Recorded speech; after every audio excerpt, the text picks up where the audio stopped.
Hello.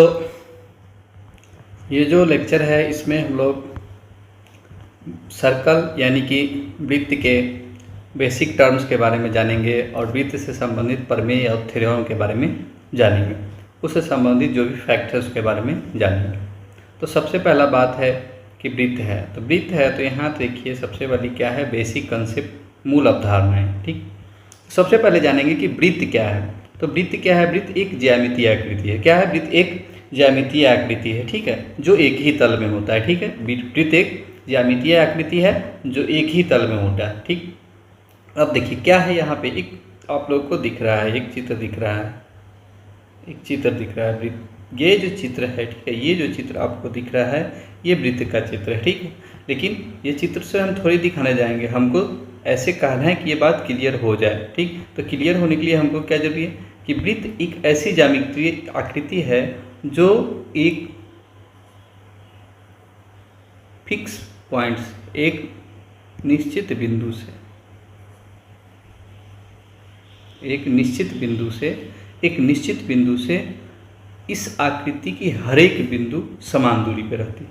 वृत्त ऐसी ज्यामितीय आकृति है जिसका एक निश्चित बिंदु से हर एक बिंदु समान दूरी पे रहता है, उसे हम लोग वृत्त कहते हैं। ठीक, यह एक ही तल में होता है और यह क्या होता है, लगातार होता है, कहीं भी टूटेगा भी नहीं। कोई भी ज्यामितीय आकृति की हम बात करेंगे तो कहीं भी ब्रेक डाउन नहीं होगा, कहीं पे वो टूटी हुई नहीं होगी, बंद आकृति की ही बात होती है। जब भी ज्यामितीय आकृति की बात होगी मतलब हमसे बंद आकृति के बारे में ही बात की जा रही है। अब यहाँ पे देखने वाली बात यह है कि इससे संबंधित कुछ शब्दावली है। फिक्स्ड पॉइंट मतलब क्या हो गया, वृत्त का केंद्र, जिस बिंदु को फिक्स करके, जिस बिंदु को निश्चित करके इस वृत्त को बनाया जाता है उस बिंदु को फिक्स बिंदु कहते हैं। ठीक है, निश्चित बिंदु कहते हैं। और ये जो निश्चित बिंदु होता है इसको हम लोग वृत्त का केंद्र कहते हैं। ठीक है, जिस बिंदु को निश्चित मानकर और वृत्त को खींचा जाता है या वृत्त को बनाया जाता है उस निश्चित बिंदु को ही हम वृत्त का केंद्र कहते हैं। इसके बाद हमारा क्या है, फिक्स डिस्टेंस, निश्चित दूरी क्या होती है। ठीक है, ये निश्चित दूरी यह क्या है, इस बिंदु O से, इसको हम लोग O को केंद्र कहते हैं। ठीक है, और ये जो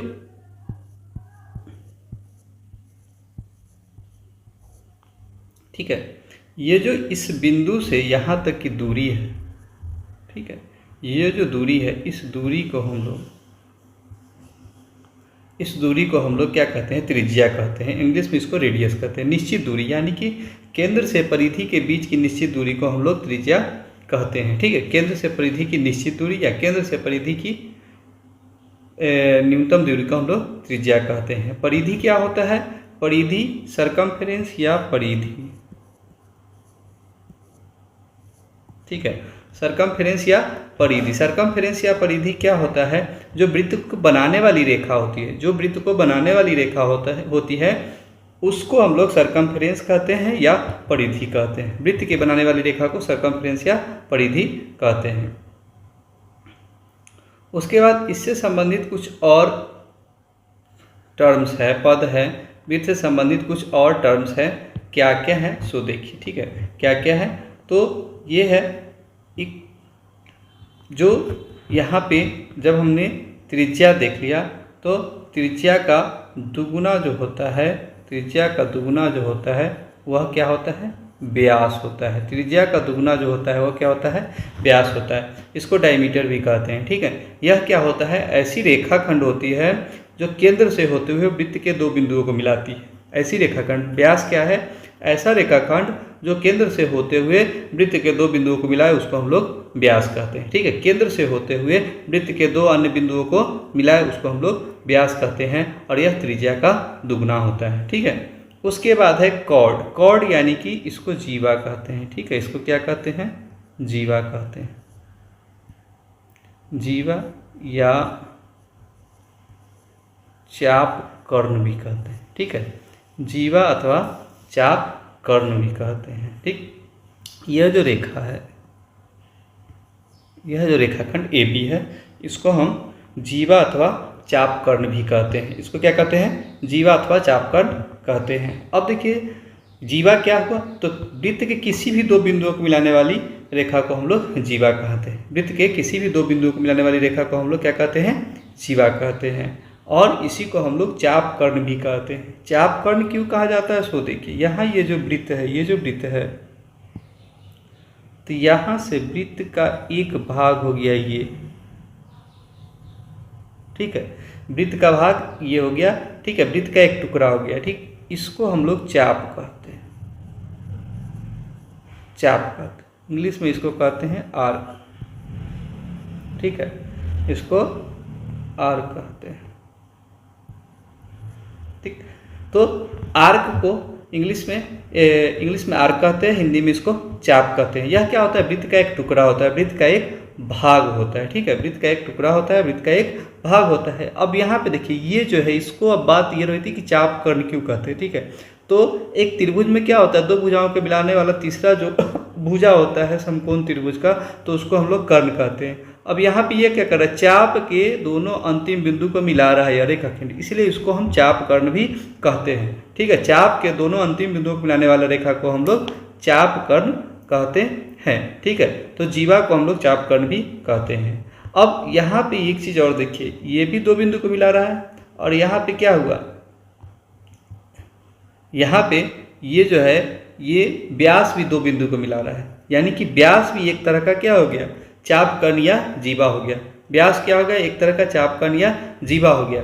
लेकिन अंतर क्या है इसमें कि यह जो चाप कर्ण है वो सबसे लंबी होती है। वृत्त की सबसे लंबी चाप या जीवा को भी हम लोग व्यास करते हैं। व्यास को इस तरह से भी हम परिभाषित कर सकते हैं कि वृत्त के सबसे लंबी जीवा या चाप को हम लोग व्यास कहते हैं। उसके बाद यहाँ देखिए, ये क्या है? ये सेकेंड है। सेकेंड को हम लोग छेदक रेखा भी कहते हैं, छेदक रेखा, ठीक है, छेदक रेखा, या इसको कोटिज्या भी कहते हैं, कोटिज्या, ठीक है, इसी को हम लोग कोटिज्या भी कहते हैं, छेदक रेखा। तो अब देखिए, सेकेंड और कॉर्ड, ठीक है, छेदक रेखा या जीवा, इस दोनों में अंतर क्या है? छेदक रेखा क्या होता है? पार कर जाती है। छेदक रेखा क्या करती है? रेखा आर पार हो जाती है, ठीक है। लेकिन जीवा जो है वह क्या है? सिर्फ दो बिंदुओं को मिलाती है। जीवा क्या करती है? सिर्फ दो बिंदुओं को मिलाती है। लेकिन जो छेदक रेखा होती है वह आर पार कर जाती है। तो जो रेखा त्रिभुज के वृत्त के आर पार कर जाए उसको हम लोग छेदक रेखा कहते हैं, या इंग्लिश में सेकेंड कहते हैं, इसको कोटिज्या भी कहते हैं। लेकिन जो रेखा सिर्फ दो बिंदुओं को मिलाए, ठीक है, दो बिंदुओं को मिलाए, पार नहीं करे, उसको जीवा या चाप कर्ण कहते हैं, ठीक। उसके बाद है हमारा टेंजेंट। उसके बाद हमारा क्या है? टेंजेंट। टेंजेंट क्या होता है? इसको हम लोग कहते हैं स्पर्श रेखा, इसको हम लोग कहते हैं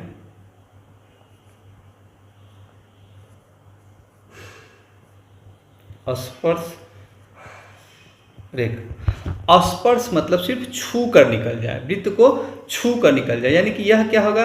यह सिर्फ एक ही बिंदु पर वृत्त को छुएगी। यह क्या होगा? सिर्फ एक ही बिंदु पे वृत्त को छुएगी, इसको हम लोग स्पर्श रेखा कहते हैं। ऐसी रेखा जो वृत्त को किसी एक ही बिंदु पर छुए उसको हम लोग स्पर्श रेखा कहते हैं। यह हमारा क्या है? एक वृत्त है, ठीक है, यह एक वृत्त है और इसमें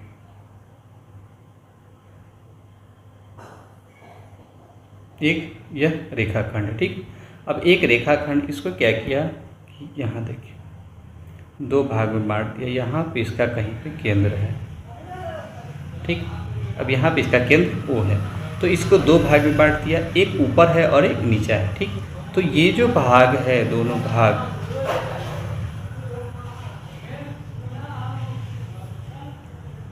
तो ये जो भाग है, दोनों भाग, ये एक नीचे वाला भाग है, ठीक है, और ये हमारा एक जो है हमारा वह ऊपर का भाग है,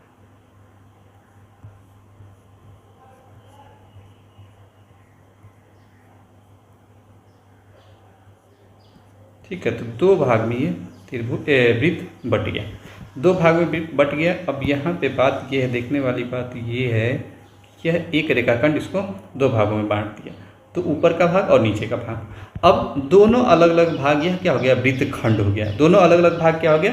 वृत्तखंड हो गया। यानी कि कोई भी एक जीवा जो होती है, एक चाप कर्ण जो होता है, वृत्त को दो भागों में बांट देता है और दोनों अलग अलग भाग प्रत्येक वृत्तखंड कहलाता है, ठीक है। अब यह वृत्तखंड जो होता है वह दो तरह का होता है। एक होता है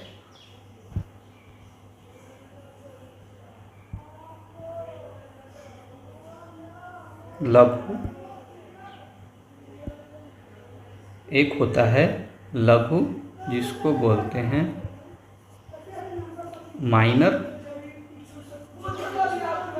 और दूसरा होता है दीर्घ।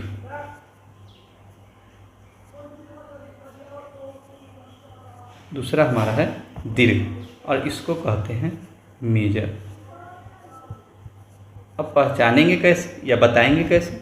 तो जो जिस वृत्तखंड में क्या होता है, जिस वृत्तखंड में क्या होता है, केंद्र रहता है, जिस वृत्तखंड में केंद्र रहता है यानी कि सेंटर रहता है, उस वृत्तखंड को, उस सेगमेंट को मेजर सेगमेंट या दीर्घ वृत्तखंड बोलेंगे। जिसमें केंद्र रहता है उसको मेजर सेगमेंट या दीर्घ वृत्तखंड बोलते हैं, और जिसमें केंद्र नहीं रहेगा उसको लघु वृत्तखंड या माइनर सेगमेंट बोलते हैं। ठीक है, जिसमें केंद्र रहेगा उसको मेजर सेगमेंट या दीर्घ वृत्तखंड बोलते हैं, और जिसमें केंद्र नहीं रहेगा उसको माइनर सेगमेंट या लघु वृत्तखंड बोलते हैं। और इसी से संबंधित एक और चीज़ हो जाता है, फिर क्या, वो क्या हो जाता है, इसको हम लोग बोलते हैं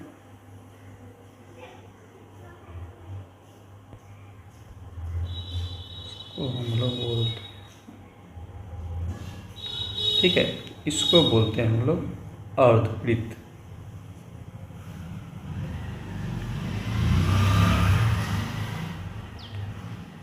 इसको बोलते हैं अर्धवृत्त। ठीक है, इसको बोलते हैं अर्धवृत्त,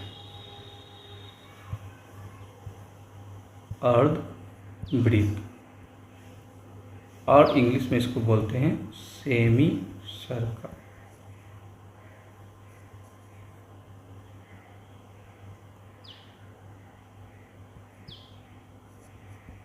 सेमी सर्कल। ठीक है, सेमी सर्कल बनता कैसे है?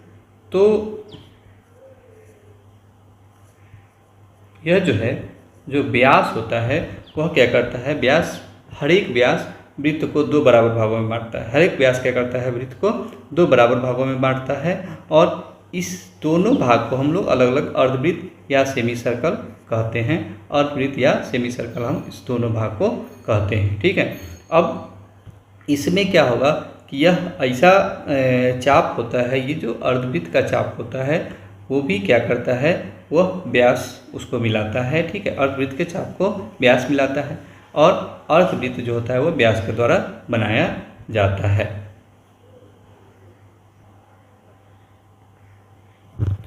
इसके बाद आता है हमारा वृत्तखंड के बाद अगला आता है हमारा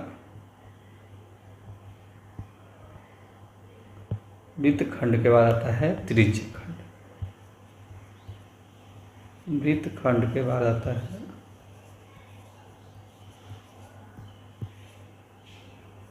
त्रिज्यखंड। त्रिज्यखंड को हम लोग बोलते हैं सेक्टर। त्रिज्यखंड को बोलते हैं हम लोग सेक्टर। अब ये क्या होता है, तो ये देखिए,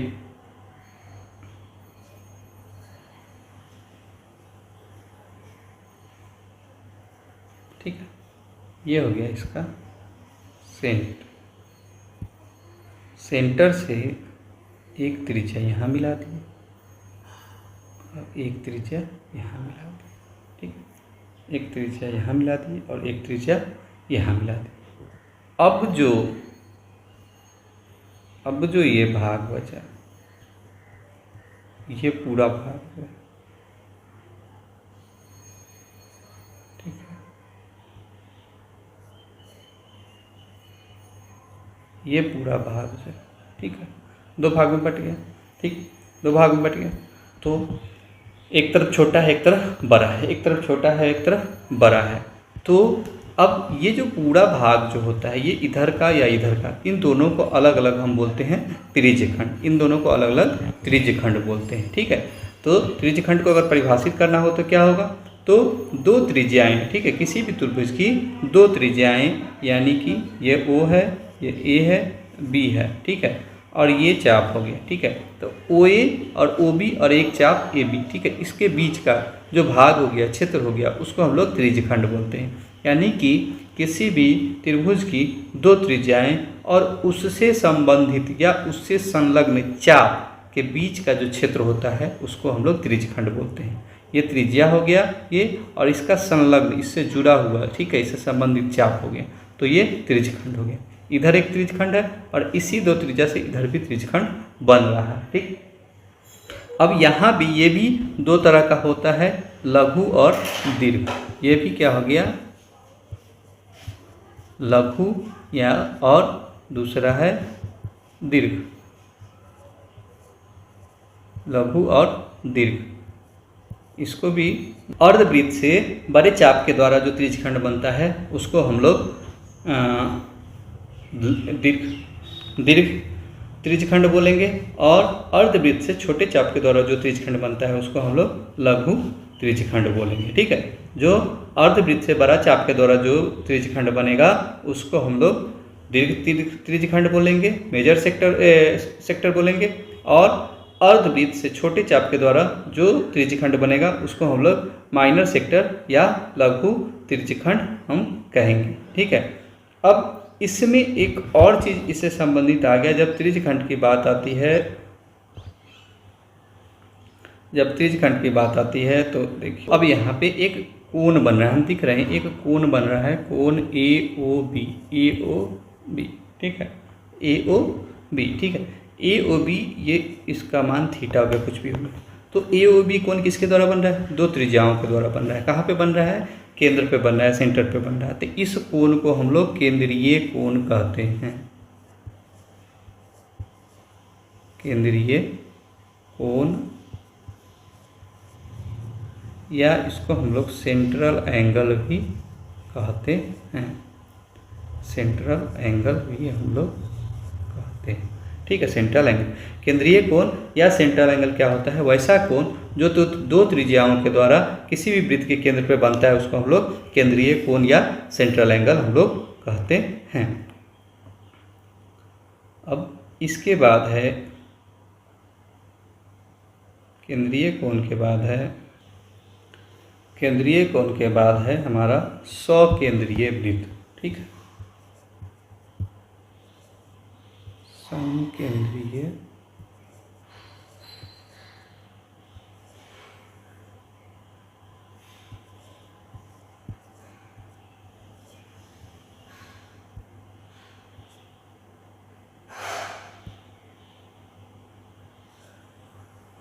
सकेंद्रीय वृत्त, या इसको हम लोग बोलते हैं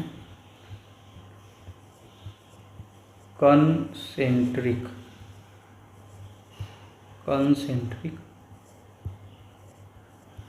सर्कल, इसको हम लोग क्या बोलते हैं, कंसेंट्रिक सर्कल भी इसको हम लोग कहते हैं। सकेंद्रीय वृत्त या कंसेंट्रिक सर्कल हम इसको कहते हैं।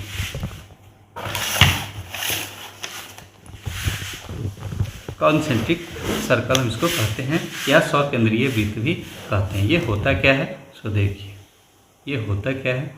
तो यहाँ पे मान लेते हैं कि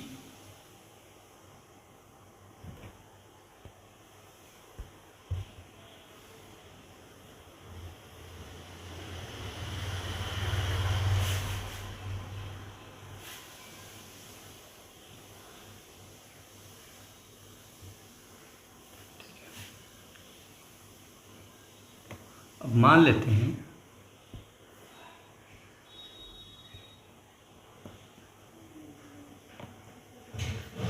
एक ही केंद्र O से, एक ही केंद्र O से दो अलग अलग त्रिज्या खींचा गया है, जिसका मान लेते हैं कि अलग अलग त्रिज्या का, ठीक है, दो अलग अलग त्रिज्या का वृत्त खींचा गया है। ठीक है, एक ही केंद्र O से दो अलग अलग त्रिज्या का दो वृत्त खींचा गया है। तो यहाँ पे दोनों वृत्त को सकेंद्रीय वृत्त कहेंगे, दोनों वृत्तों का सकेंद्रीय वृत्त कहेंगे। मतलब सकेंद्रीय वृत्त करने का मतलब कि दो या दो से अधिक वृत्त अगर एक ही केंद्र से खींचा जाए, दो या दो से अधिक वृत्त अगर एक ही केंद्र से खींचा जाए तो उसको सकेंद्रीय वृत्त या कंसेंट्रिक सर्कल हम कहते हैं। एक ही सेंटर से दो या दो से अधिक वृत्त खींचा जाए तो उसको कंसेंट्रिक सर्किल या सकेंद्रीय वृत्त कहते हैं। यहाँ इससे संबंधित एक और चीज़ है जिसको हम लोग बोलते हैं जिसको हम लोग बोलते हैं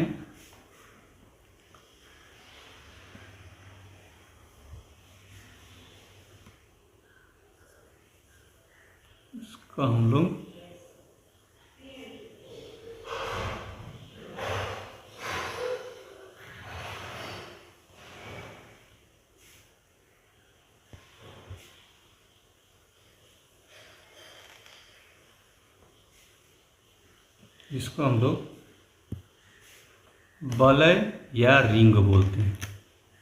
वलय या रिंग बोलते हैं।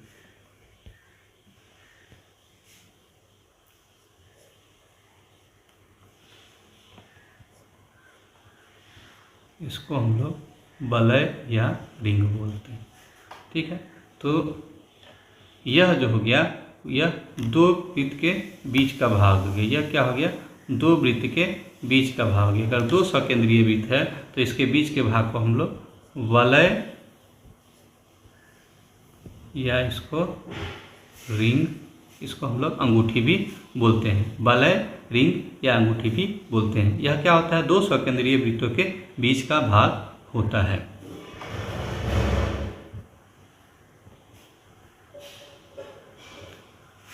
इसके बाद हमारा है वलय और रिंग के बाद हमारा है चक्रीय चतुर्भुज। क्या है? चक्रीय चतुर्भुज। चक्रीय चतुर्भुज।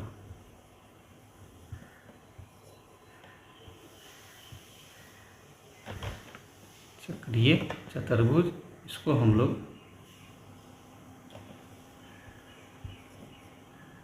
साइक्लिक क्वाड्रिलेटरल भी कहते हैं।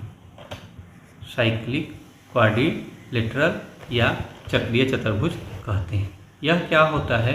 यह क्या होता है सो देखिए, किसी भी वृत्त के चारों तरफ, अगर किसी भी वृत्त के चारों तरफ, किसी भी वृत्त के चारों तरफ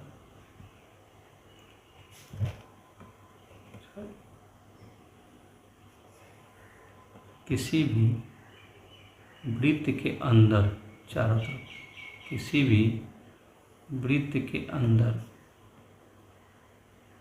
जो चतुर्भुज खींचा जाता है उसको हम लोग चक्रीय चतुर्भुज कहते हैं। किसी भी वृत्त के अंदर अगर कोई भी चतुर्भुज खींचते हैं तो उसको हम लोग चक्रीय चतुर्भुज कहते हैं। और ये जो चक्रीय चतुर्भुज होता है तो इसके आमने सामने कोणों का योग, आमने सामने के कोणों का योग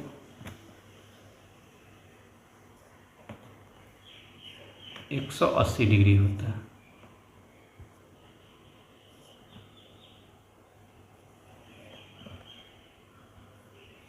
ठीक है, यानी कि कोण ए प्लस कोण बी बराबर 180 डिग्री और कोण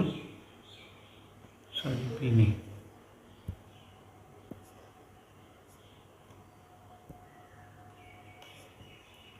कोण बी प्लस कोण डी बराबर भी 180 डिग्री। ठीक है, चक्रीय चतुर्भुज यानी कि किसी वृत्त के अंदर कोई चतुर्भुज होता है तो उसको हम लोग चक्रीय चतुर्भुज कहते हैं। ठीक, और उसके आमने सामने के कोणों का योग 180 डिग्री होता है।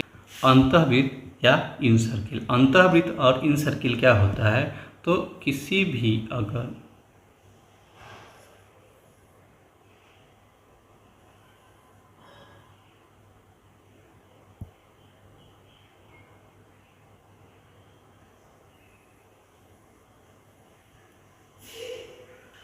किसी भी त्रिभुज के तीनों भुजाओं को अगर जो छूते हुए जो वृत्त जाता है उसको हम लोग अंतःवृत्त कहते हैं। यहाँ पे थोड़ा बनाने में हो गया हुआ है गड़बड़, लेकिन अगर अंतःवृत्त जो होता है इसी तरह का होता है। वह क्या होता है? त्रिभुज के तीनों भुजाओं को छूते हुए आगे, तीनों को छूते हुए जाते जाएगा, स्पर्श करते हुए जाएगा, इसलिए इसको हम लोग अंतःवृत्त कहते हैं। और इसी तरह का दूसरा एक होता है जिसको हम लोग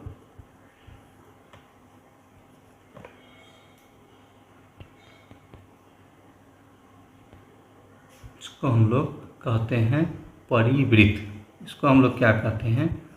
परिवृत्त। परिवृत्त यानी कि सर्कम सर्किल, सर्कम सर्कल। ठीक, तो परिवृत्त जो होता है त्रिभुज के बाहर से जाएगा, वह वृत्त जो त्रिभुज के बाहर से जाता है और उसके तीनों शीर्षों को स्पर्श करता है, उसके तीनों शीर्षों को स्पर्श करता है, उसको हम लोग परिवृत्त बोलते हैं। और जो त्रिभुज के अंदर से जाता है और तीनों भुजाओं को स्पर्श करता है, उसको अंतःवृत्त बोलते हैं। परिवृत्त के केंद्र को हम लोग परिकेंद्र बोलते हैं। ठीक है, या सर्कम सेंटर कहते हैं। ठीक है, या परिकेंद्र कहते हैं। और जो अंतःवृत्त होता है उसके केंद्र को हम लोग, अंतःवृत्त के केंद्र को हम लोग क्या बोलते हैं? अंतः केंद्र, अंतः केंद्र या इन सेंटर बोलते हैं। ठीक है, इन सेंटर बोलते हैं, अंतः केंद्र या इन सेंटर बोलते हैं। ठीक, तो ये हो गया त्रिभुज से रिलेटेड, सॉरी वृत्त से रिलेटेड हमारा कुछ टर्म हो गया। अब हम देखेंगे थ्योरम्स और प्रमेय के बारे में हम पढ़ेंगे वृत्त के। ठीक है, उसमें पहला प्रमेय क्या है? पहला प्रमेय क्या है? जीवा और केंद्र पर अंतरित कोण। ठीक है, जीवा और केंद्र पर अंतरित कोण। तो जीवा द्वारा, ठीक है, वृत्त की जो प्रमेय होता है, यह क्या होता है कि कोई भी वृत्त अगर दिया हुआ है, कोई भी वृत्त अगर खींचा गया है, कोई भी वृत्त अगर खींचा गया है और वृत्त के केंद्र पर, वृत्त के केंद्र पर, वृत्त के केंद्र पर, वृत्त के केंद्र पर कोण जो बन रहा है, ठीक है, वृत्त के केंद्र पर कोण अगर बन रहा है, वृत्त के केंद्र पे दो जगह दो कोण बन रहा है। ठीक, दो जगह दो कोण बन रहा है। तो यहाँ पे एक कोण यहाँ पे ये बन रहा है और एक कोण यहाँ पे ये बन रहा है। इसको θ1 कर दिए, इसको हम लोग क्या कर दिए? θ1 कर दिए, θ1 कर दी, इसको θ1 कर दी और इसको θ2 कर दिए। और यहाँ पे हम देख सकते हैं स्पष्ट रूप से कि यह जो है, यह AB आर्क है और यह क्या है? सॉरी चाप है, और यह क्या है? CD चाप है। ठीक है, CD चाप है और आर्क AB है। ठीक है, तो आर्क AB है। तो यह थ्योरम ये कहता है कि अगर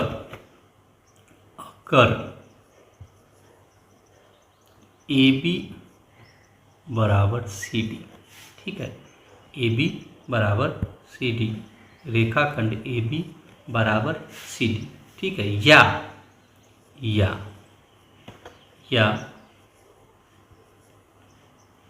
आर्क AB बराबर आर्क CD, दोनों में से कुछ भी दिया हो, या तो चाप दिया हो, ठीक है, या आर्क दिया हो, चाप दिया हो या जीवा दिया हो। ठीक है, दोनों में से कोई भी चीज़ बराबर है। कोई भी आर्क, अगर दो आर्क बराबर है या दो चाप बराबर है, तो उनके द्वारा बनाया गया कोण, उनके द्वारा बनाया गया कोण, ठीक है, वह बराबर होते हैं। यही कहता है, यह हमारा चाप और जीवा का जो प्रमेय है, चाप और जीवा के जो प्रमेय है, वह यही कहता है कि किसी भी बराबर चाप के द्वारा या बराबर जीवा के द्वारा उस वृत्त के केंद्र पर जो कोण बनता है वह बराबर होता है। अब ये बराबर कैसे होता है?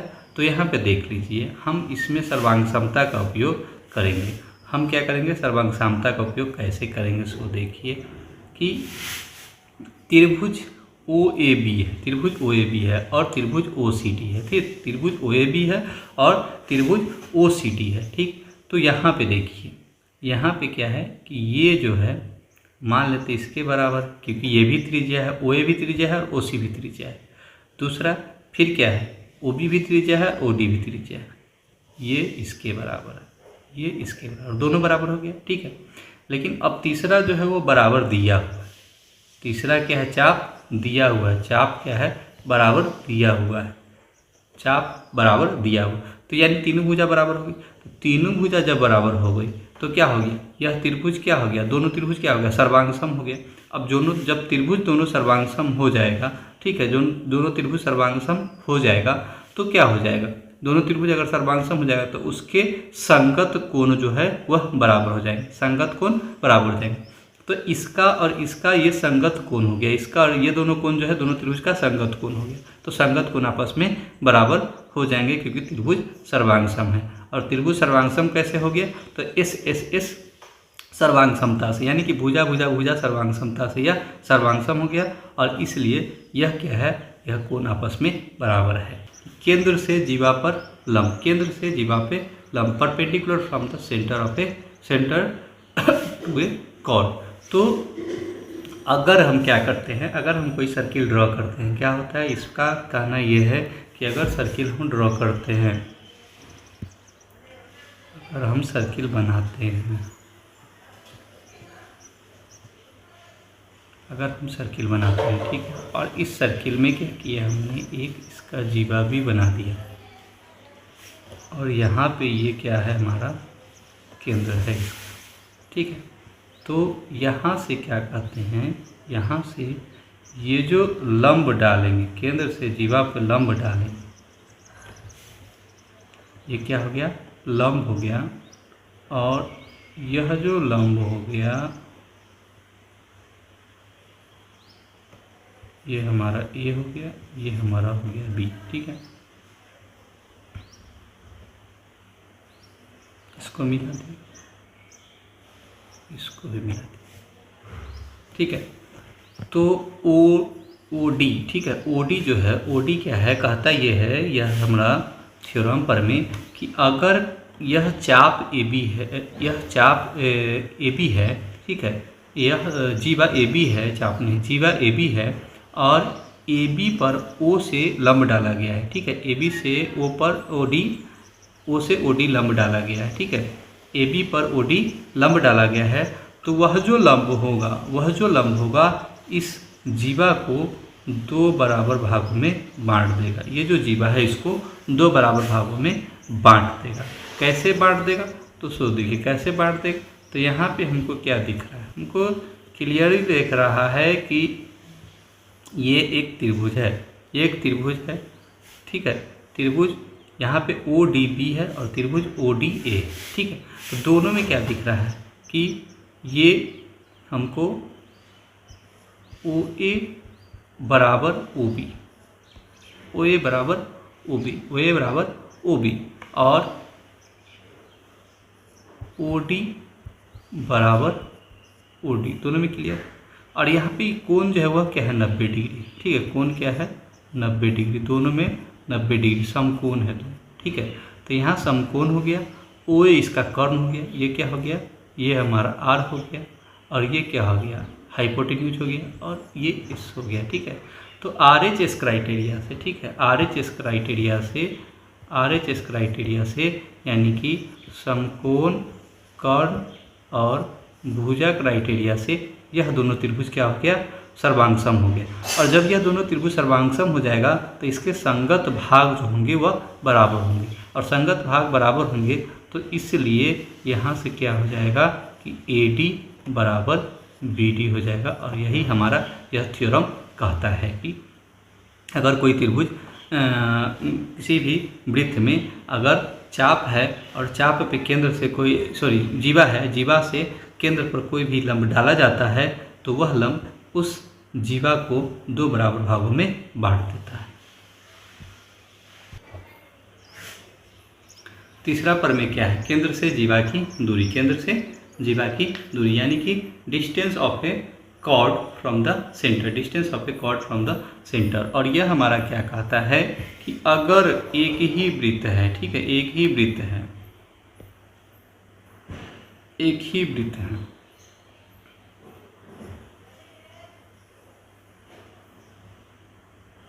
एक ही वृत्त है,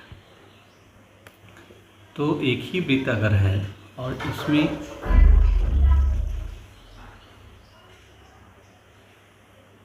दो चाप, दो चाप, ठीक, दो चाप है,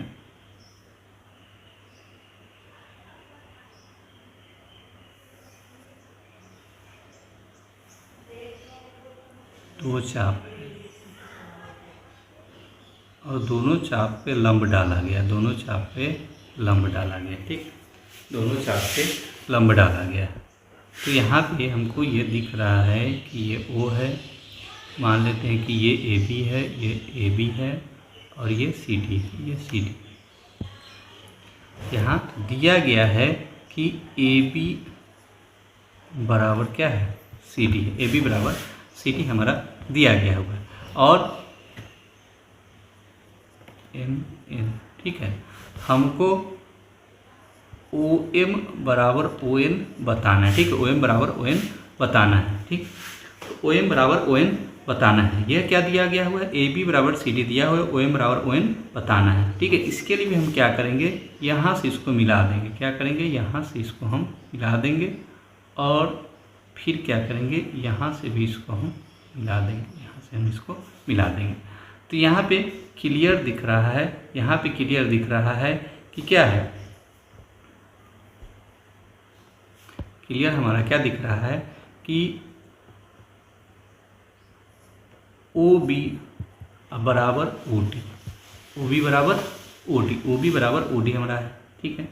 उसके बाद ठीक है, चूँकि AB बराबर है CD के, तो AB का आधा, AB का आधा BM, AB का आधा BM अब बराबर है DN का। क्यों, क्योंकि AB बराबर है CD का, तो AB का आधा भी बराबर है। और पहले हम देख चुके हैं कि जो लंब होती है, जो जीवा पे लंब होती है, वह क्या करती है, दो बराबर भागों में बांटती है। तो ये बराबर है और ये बराबर, ठीक है। और यहाँ पे समकोण बन रहा है, तो यहाँ पे समकोण बन रहा है, यानी कि तो फिर यहाँ पे भी क्या लग जाएगा, RHS लग जाएगा, RHS या समकोण कर्ण और भुजा लग जाएगा। इससे क्या हो जाएगा कि ये दोनों क्या हो गया, यह दोनों हमारा क्या है, त्रिभुज सर्वांगसम हो गया। और जैसे ही सर्वांगसम हो गया तो फिर हमारा क्या हो जाएगा, सर्वांगसम त्रिभुज का संगत भाग क्या होता है, बराबर होता है। तो इसलिए फिर हमारा क्या हो जाएगा कि OM बराबर हो जाएगा ON, OM बराबर हो जाएगा ON, OM बराबर ON हो जाएगा। चौथा है कि वृत्त के चाप द्वारा अंतरित कोण, वृत्त के चाप द्वारा अंतरित कोण क्या होता है। तो वृत्त के चाप द्वारा अंतरित कोण के लिए हम देखते हैं, इसको पहले फिगर बनाते हैं, ठीक।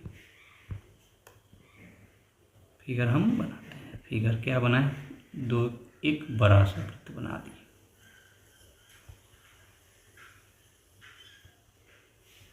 ठीक है। और इस वृत्त का ये क्या हो गया, सेंटर हो गया, केंद्र हो गया, ठीक है, इस केंद्र हो गया। और यह यहाँ से यहाँ तक, यहाँ से यहाँ तक, यह क्या हो गया, AB एक चाप हो गया, ठीक है, AB एक चाप हो गया, ठीक। तो यह जो चाप AB हो गया, कहीं भी बिंदु P पर, ठीक है, बिंदु P पे एक कोण बना सकता है। कैसे बनाएगा, तो कैसे बनाएगा, ठीक है। तो यह जो कोण होगा, यह कोण जो होगा थीटा, यह जो कोण होगा θ1, यह कोण और एक कोण यहाँ, एक कोण यहाँ, ठीक है। तो ये हो गया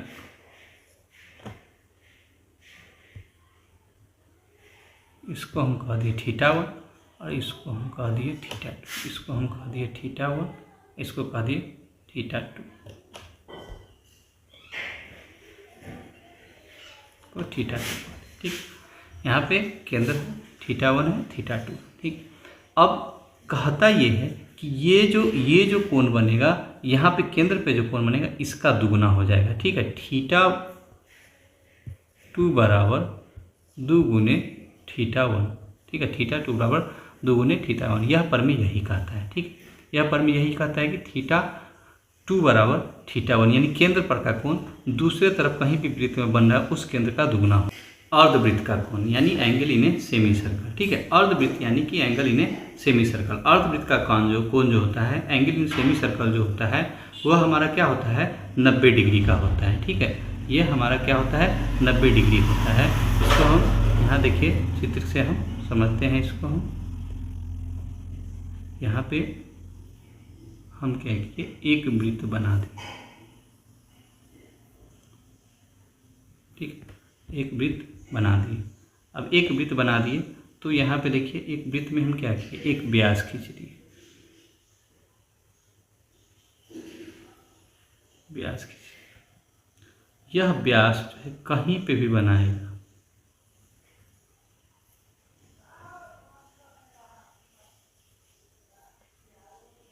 कहीं पे जो कोण बनाएगा वह 90 डिग्री का हो। यहाँ बनाए, यहाँ बनाए,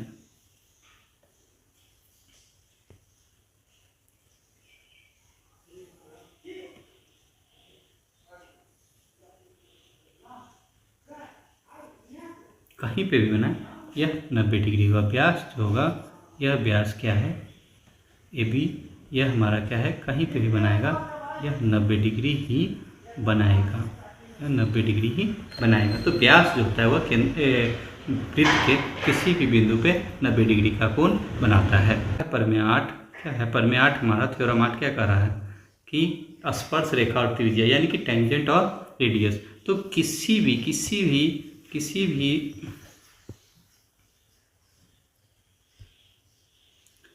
भी ये पहले भी हम ये किसी भी वृत्त की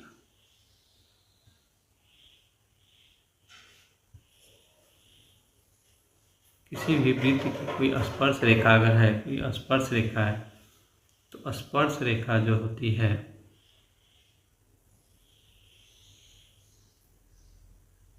स्पर्श रेखा के स्पर्श बिंदु से जो त्रिज्या होती है वह क्या होती है,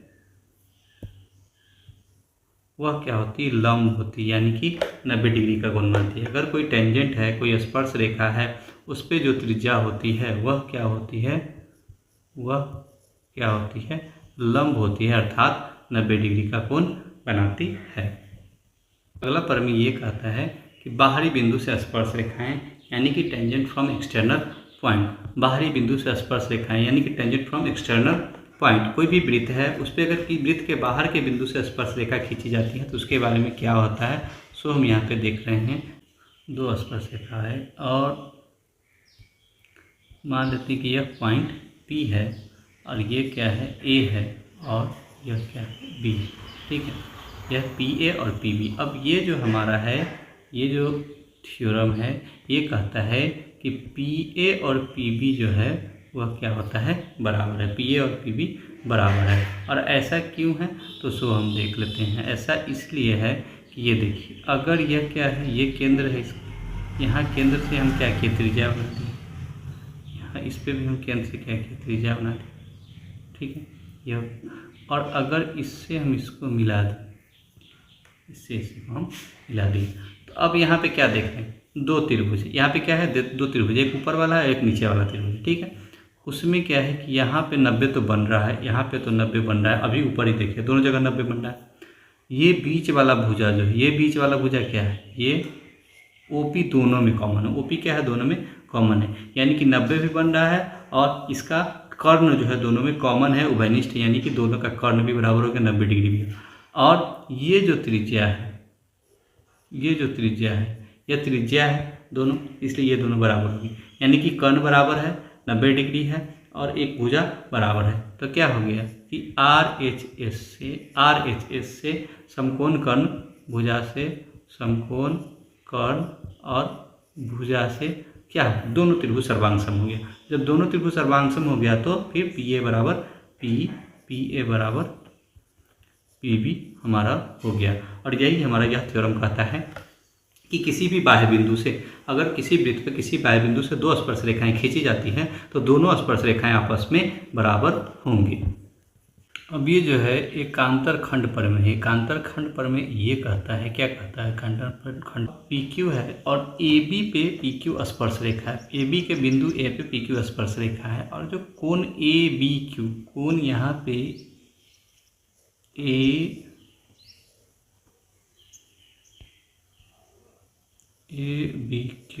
ABQ बराबर थीटा जो है वह क्या है, AB के द्वारा, AB जो है AB के द्वारा कहीं भी एकांतर खंड में जो बनेगा कोण, AB के द्वारा जो भी एकांतर कोण में कोण बनेगा उस कोण के बराबर होगा। यानी कि कोण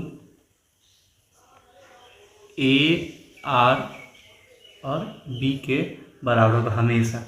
जब भी कोई भी स्पर्श रेखा जो है वह किसी भी जीवा के साथ जो कोण बनाएगा तो वह जीवा जो है एकांतर खंड में जो भी कोण बनाएगा उसके बराबर होता है, और यही कह रहा है। तो यहाँ पे ये स्पर्श रेखा से बन रहा है, टेंजेंट से बन रहा है, और ये कॉर्ड से यहाँ पे एंगल बन रहा है अल्टरनेट सेगमेंट में, और वो दोनों आपस में बराबर होते हैं। अब यहाँ पे देखिए ये प्रमेय जो है यह क्या है कि छेदक रेखा और स्पर्श रेखा प्रमेय कहते हैं, या टेंजेंट सेकेंड प्रमेय भी, टेंजेंट सेकेंड थ्योरम भी कहते हैं। ठीक है, इसमें क्या हो रहा है कि एक वृत्त है, एक सर्कल है, उसमें PT क्या है, PT एक टेंजेंट है, ठीक है, और एक PAB एक सेकेंड है, PAB एक सेकेंड है, ठीक है।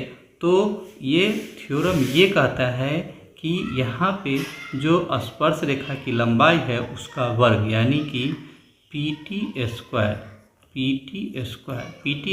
जो होता है वह बराबर होता है किसके, PA गुने PB के, यानी कि छेदक रेखा की कुल लंबाई गुने छेदक रेखा की बाहरी लंबाई के बराबर होता है। यह हमारा क्या कहता है, छेदक रेखा और स्पर्श रेखा प्रमेय कहता है। ठीक है, इसके अलावा एक और प्रमेय है।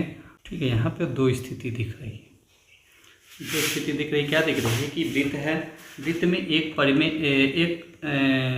जीवा है या चापकन AP है और दूसरा जीवा है CD है। ठीक है, वो कहाँ पे कट कर रहा है, BQ पे कट कर रहा है। ठीक है, और दूसरी तरफ क्या है कि AB है और CD है जो आगे बढ़ाने पे Q पे कट कर रहा है। दोनों स्थिति में क्या होता है कि दोनों स्थिति में AQ गुने BQ बराबर CQ गुने DQ होता है, ये प्रमेय है। तो इस तरह से ये जो हमारा है वृत्त का, सर्किल का इंट्रोडक्शन और थ्योरम वाला लेक्चर जो है वह पूरा हो गया। अब जो क्वेश्चन बाकी आगे क्वेश्चन वाले लेक्चर में हम लोग क्वेश्चन देखेंगे।